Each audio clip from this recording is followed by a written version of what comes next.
Hi everyone, my name is Moriel Mikhail, and today I'll be teaching you about a very important, powerful, and deeply emotional theme in modern Hebrew literature. Parent-child relationships is our topic for today. These relationships often reflect more than just family dynamics. They reveal trauma, identity, struggles, generational shifts, and the changing faces of Israeli society.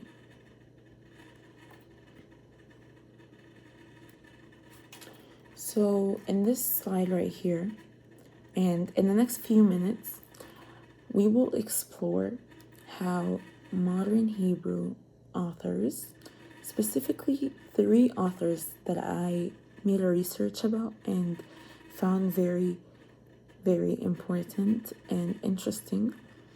They portray these familial bonds.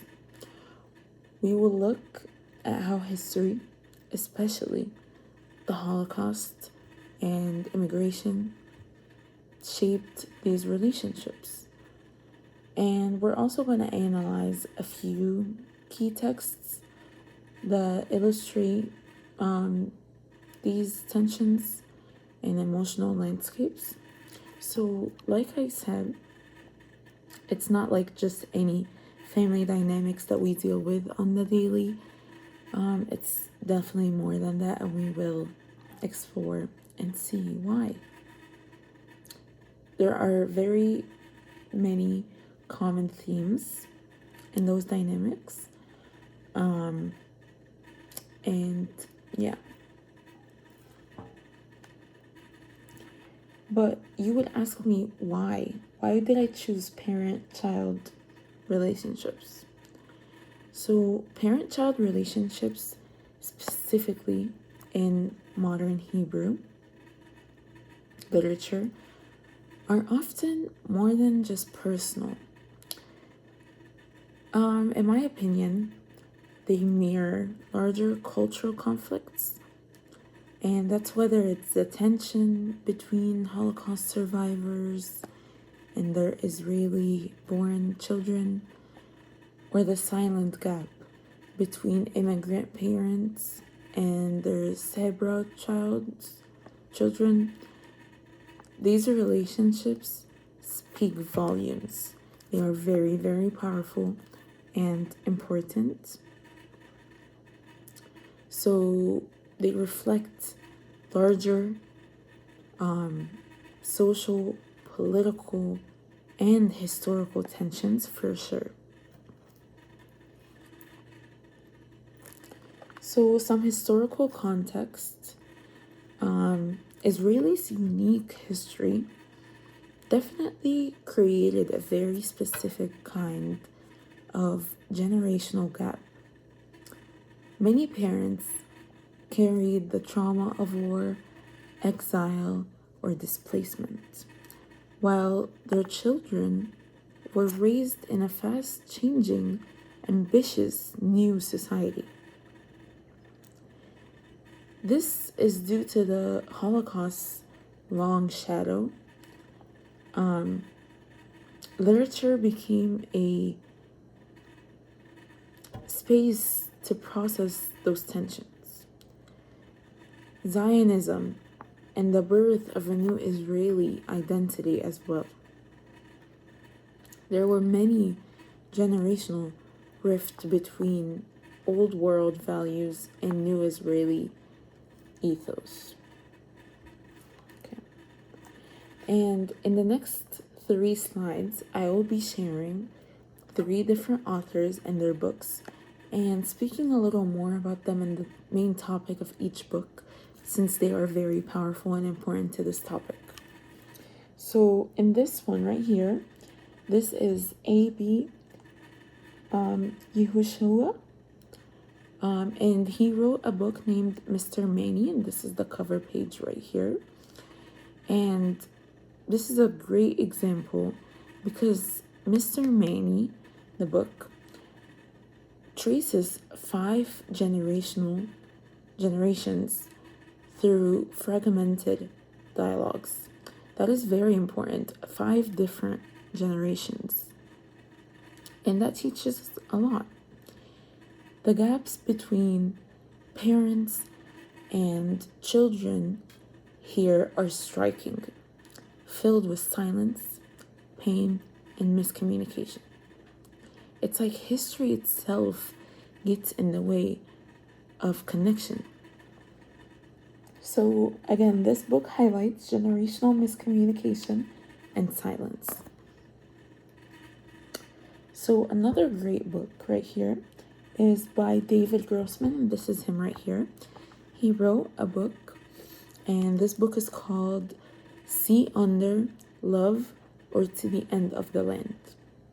This book focuses on trauma, especially post-Holocaust.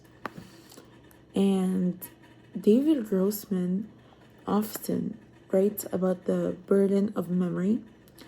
In this book, a child tries to understand his Holocaust survivor mother. And the mother literally runs from the possibility of losing her son to war. Books like these, especially this one, show how fear and grief share the parental bond right here. And there was lots of transferred emotional strain to the following generation for sure. And finally, I'm going to be showing you another book. This third book is one of my personal favorites after reading all 3 of them. I definitely recommend to whoever is interested. And this book right here is called Love Life. Love Life is by Zeruiah Chalev. And this is more modern. Pretty sure why I'm more interested in it. And this book dives deep into psychological territory. The protagonists' relationships, including the parental figures, are intense. Sometimes disturbing, to be honest. It's a more modern take on how unresolved childhood trauma can affect adult life, which could be relatable in some cases, some people's lives currently. It shows intense relationships with parental figures. Definitely is a good one. It shows complex psychology and topics that are frequently taboo. And yeah, very, very nice book. This is the cover of it right here. And yeah, I recommend this one. This slide right here is about immigrant voices. So it shows that struggles with cultural expectation, language, and assimilation is very crucial here. Literature from marginalized communities in Israel also explores parent-child dynamics. Ethiopian and Russian Jews, as well as Arab Israelis, often write about feeling caught between 2 worlds, the traditions of their parents and the demand of Israeli society, for sure. And there are many reoccurring literary themes. These right here show how love and pain often come hand in hand. So silence versus communication, guilt and responsibility, generational trauma, identity for formation, love through fear or control. And silence seems to be a reoccurring symbol. What goes unsaid is just as powerful as what's spoken. And this is more of a life lesson as well. It's a fact. It's something that people use every day. To wrap this all up, parent-child relationships in modern Hebrew literature offer more than emotional depth. They're a lens into the soul of Israeli society. Through these stories, we understand the struggles of memory, change, and love across generations. Thank you so much for watching. I also included 2 quotes right here from the book Love Life. They're very, very powerful. Take a moment to read them if you'd like. They're my favorite quotes from the book, and I think they're really important. Again, thank you so much for watching.